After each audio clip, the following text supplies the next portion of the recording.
Hello everybody, Gibsomatic here, and today I want to be talking about what makes an update great in Grand Theft Auto 5 and Grand Theft Auto Online. In the past 3 days, I made 3 videos talking about the business update, the High Life update, and the I'm Not A Hipster update, and why are they such great updates in Grand Theft Auto 5 and Grand Theft Auto Online. Now, I did this, they were kind of a review of the update, as well as just looking back on these updates. I chose the business update, the High Life, and the I'm Not A Hipster update, because I felt like they were the top 3 DLCs, or, top 3 updates for most people in Grand Theft Auto 5 and Grand Theft Auto Online. Now, of course, all of Rockstar DLCs are free, so you can't really say that something's bad because you didn't pay money on it, unless you bought a shark card. But even if you bought a shark card, that's not really paying for the content for the DLC. That's just so that you can buy the content, but you can buy the content without buying a shark card. I chose these 3 because I felt like they were the best updates, not only for me, but for a lot of people. Now, this video is going to serve as kind of an analysis of those three DLCs and what made them so great in general, and what makes an update the best. Now, I know I went in depth on these, and if you do want to go check out the business update, the High Life, and the Hipster update, then go check in the description. They'll all be in there. And I may do this for other updates, what made them good or what made them bad. But I felt, I felt like these 3 updates were the best. I was talking about these updates, and I found some pretty interesting things. First off is the business update and the hipster update both added a supercar and at least 1 sports car.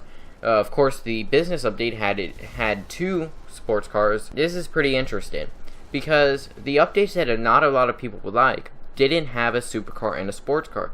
Now, that tells me that the sports cars and the supercars are the best classes in GTA 5 and GTA Online. That's what most people will spend their money on, just because they probably look the best, and they are pretty much the best for racing and pretty much the best for performance. The Zentorno and the Turismo both are very good, as well as the Massacro and the Jester, and even the Alpha. But another thing about the hipster update is that it did not have any sports cars or supercars. The closest to a sports car or supercar would probably be the Lampadati Pagale, which is a sports classic.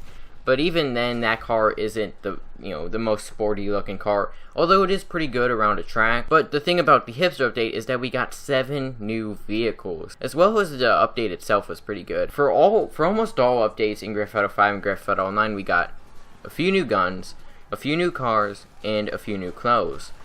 And then, of course, an update that comes with it, and some new mods, and some new face paints and stuff. What would happen if Rockstar just made a DLC for just weapons, or just cars, or just clothing?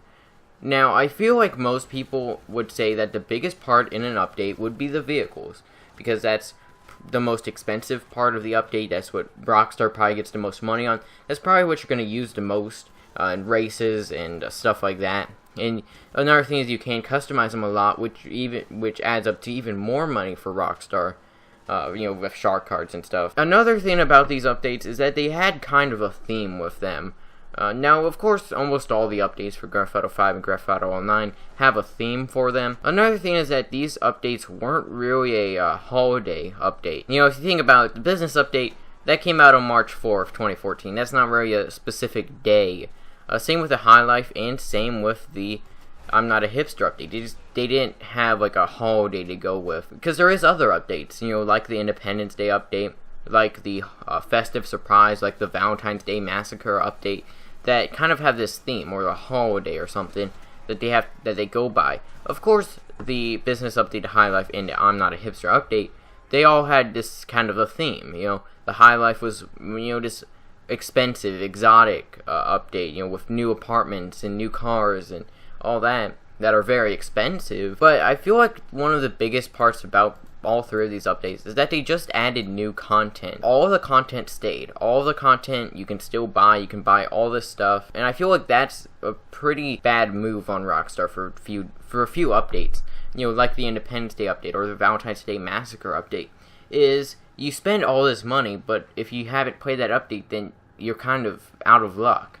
And I feel like that can be both good and bad for Rockstar. Of course, if the clothing is limited time, then you're gonna want to buy it, because, well, if you don't buy it, then then you can't get it later on. So that, of course, for Rockstar would make more people buy the clothes, but at the same time, new players won't be able to buy that stuff.